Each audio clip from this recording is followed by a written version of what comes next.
नमस्कार, मैं नीलम सिंह। आप देख रहे हैं पब्लिक भारत। आइए नजर डालते हैं इस वक्त की बड़ी खबर पर। देखिए, जो पुलिस का व्यवहार है और प्रशासन का व्यवहार है वो ठीक नहीं है।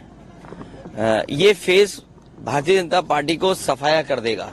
आप देखिए क्या हालत है, क्यों मारपीट हो रही। देखिए पुलिस क्या कर रही है। पुलिस कहाँ की तस्वीरें ये संभल की है और यहाँ मैनपुरी का हमारे पास खबर आ रही है कि जहाँ समाजवादी पार्टी कार्यकर्ता नेता हैं उन्हें बंद कर रहा है प्रशासन। जो मंत्री हैं, उनके जो सहयोगी लोग हैं, परिवार के लोग हैं, वो खुलेआम घूम रहे हैं। अगर ये होगा तो लोकतंत्र सुरक्षित होगा। इसलिए मैं आपके माध्यम से अपील करना चाहता हूँ कि लोकतंत्र को बचाने के लिए बाहर आए, वोट डालें, हिम्मत और बहादुरी के साथ मुकाबला करें और वोट डालें। कितनी जगहों से मारपीट खबरें आ रही हैं? मारपीट क्या बता रहे हैं? कितनी जगहों से? अगर हम कुल मिलाएंगे तो सबसे ज्यादा किसनी में। अभी जो सूचना मिली है, चेयरमैन हमारा करहेल का है, उसको बैठा लिया। किसनी में भारतीय जनता पार्टी के जो प्रत्याशी हैं उनके परिवार के लोग कह रहे हैं कि बेटा घूम रहा है, कोई कह रहा है कोई घूम रहा है। मैंने एसएसपी से बात की है तो एसएसपी कह रहे कि रोक देंगे। और जो वहां का किसनी का कोतवाल है वो हमारे किसी बीजेपी के नेता का रिश्तेदार है। तो आप सोचिए, अगर लोकतंत्र को सुरक्षित रखने के लिए ये करेंगे तो जनता क्या करे। आपने चुनाव आयोग से शिकायत की अखिलेश जी इस बात की, जो गंभीर मामला जो आप मैं आपके माध्यम से और हर स्तर पर शिकायत हो रही है। मुझे उम्मीद है कि इलेक्शन कमीशन ऐसे लोगों पे कार्रवाई करेगा। जो ऑब्जर्वर हैं वो कार्रवाई करेंगे। लोकतंत्र तभी तो सुरक्षित रहेगा जब वोट डालने का अधिकार और वोट डालने का मौका मिले। हम मौके पे हर बार ये कहा गया कि लोकतंत्र खतरे में है, आपके एक वोट के अधिकार को भी छीन लेगी। अगर ये पुलिस को आगे कर देंगे तो आपका अधिकार कहाँ बचा वोट डालने का। जयवीर सिंह कह रहे हैं कि जब जहाँ विजिट कर रहे हैं उनके मंदिर साफ किए जा रहे हैं, आपको लगता है कि ये फ्रस्ट्रेटेड हैं, फ्रस्ट्रेट हो चुके हैं। और फ्रस्ट्रेट इसलिए कि जनता इनका साथ नहीं दे रही है। इतने दिनों से जब से कुर्सी पे बैठे हैं केवल झूठ बोलते हैं।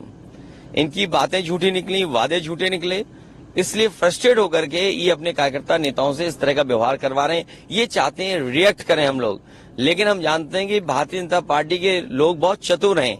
चतुराई से जो बुनियादी सवाल है महंगाई का, बेरोजगारी का और जिस तरीके से अन्याय उत्तर प्रदेश में हो रहा है उससे हट जाए हम लोग। लेकिन आरक्षण, संविधान, बाबा साहब भीमराव अम्बेडकर जी के सिद्धांतों से हम समाजवादी लोग हटने वाले नहीं हैं।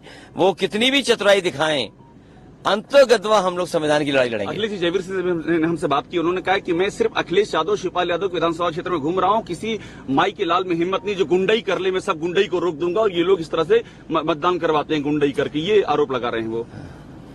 मैं इसमें क्या कहूंगा। अरे कोई व्यक्ति खुद ही गुंडे की भाषा इस्तेमाल करता हो, जो भी सुना होगा आपके माध्यम से, और आपसे मैं उम्मीद करता हूं कि आप सच बोलेंगे गुंडा कौन है। मुझे उम्मीद है कि आप अपने चैनल के माध्यम से ये तो बताओगे कि गुंडा कौन है। सरकार में रहकर के जो लोग गुंडे कर रहे हैं वो असली गुंडे हैं क्या? विपक्ष के लोग जो केवल अपने अधिकार को, वोट डालने के अधिकार को पूरा डालना चाहते हैं वोट। तो चुनाव आयोग के रहते हुए सब गुंडई चल रही है, आप ये कह रहे हैं? हमें उम्मीद है कि इलेक्शन कमीशन, ये जो आपसे बातचीत हुई है मंत्री जी की या बीजेपी के नेताओं की, उनके कान आंख तक पहुंचे होगी, शायद वो न्याय दिलाएं। ये बातें जो उन्होंने कही आपत्तिजनक हैं, आपको लगता है ये भाषा की जो आप बात कर रहे हैं और जो आरोप वो लगा रहे हैं? अरे बीजेपी के एक नेता की भाषा खराब नहीं, न जाने कितने नेताओं की कैसी भाषा है और व्यवहार कैसा है। भाषा और व्यवहार आप सब जानते हो। अगर मैं तुम्हें छू लूं तो तुम्हें नहाना पड़ेगा। मैं तो नहा के आया हूँ और फिर छू लिया मैंने। नहीं, तो भी नहीं नहाऊंगा मैं। नहीं नहाओगे तो तुम समाजवादी हो। ये मुद्दे क्यों बन रहे हैं? ये मुद्दे इसलिए बन रहे हैं क्योंकि वो किसानों की आय दो नहीं कर पाए और 1 लाख किसान ने आत्महत्या कर ली। काले कानून लाए थे, 1000 किसान शहीद हो गया। यहाँ पे थार चढ़ाई, इतनी परीक्षाएं के पेपर लीक हो गए, उनका जवाब नहीं है ना। नौजवान खड़ा हुआ वोट डाला है सरकार के खिलाफ। आप बताइए, इस सरकार ने तीसरे फेज का चुनाव हो चुका है, क्या पेपर लीक के बारे में कुछ कहा है या नौजवानों को नौकरी रोजगार देने की बात कही? तो इसलिए जानबूझकर वो ध्यान हटाना चाहते हैं। ये देखिए, राहुल गांधी के साथ संभल में सूचनाएं मिल रही हैं कि जो समाजवादी पार्टी के बूथ जो अच्छे हैं वहां पर पुलिस तांडव कर रही है, अन्याय कर रही है, प्रशासन अन्याय करा रहा है। इसी तरह किसनी से शिकायतें आ रही हैं, आपके करहेल से शिकायतें आ रही थी और मैनपुरी की तैयारी है शहर में कि बूथ लूटे जाएंगे। बूथ लूटने की तैयारी आप ये कह रहे हैं? बीजेपी के लोगों ने पिछले चुनाव में भी बूथ लूटा थे, तब भी बुरा हारे थे।